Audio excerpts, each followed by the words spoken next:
पुरंदरच्या तहानंतर छत्रपती शिवाजी महाराज जेव्हा आग्र्याला औरंगजेबाच्या वाढदिवसानिमित्त गेले होते तेव्हा जी काही घटना घडली होती ती 17व्या शतकातील सगळ्यात मोठी घटना होती।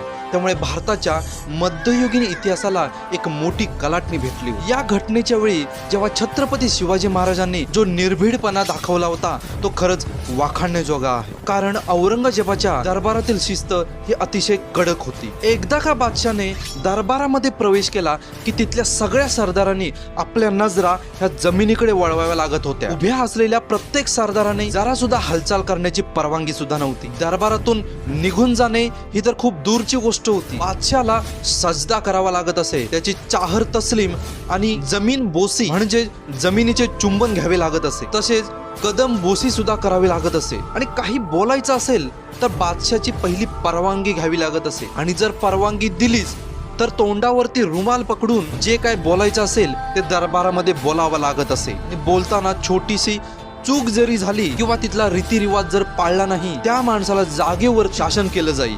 अशा या मुघल दरबारात दस्तूर खुद्द औरंगजेबाच्या समोर बादशाच्या वाढदिवसाच्या वेळी मैं 5 साहजकी हुजुरी नहीं चलता अशी गर्जना करून त्याला पाड दाखवून छत्रपती शिवाजी महाराज त्या दरबारातून निघाले। हा फक्त औरंगजेबाचा अपमान नव्हता, काबूल पासून बंगाल पर्यंत आणि काश्मीर पासून दख्खन पर्यंत सरलेल्या अवाढव्य औरंगजेबाच्या साम्राज्यास दिलेला एक तडाखा होता। मला सांगा आत्ताच्या काळात असा कोण माणूस आहे जो आमदार किंवा खासदाराच्या भर सभेत जाऊन असा सडेतोड किंवा उत्तर देईल?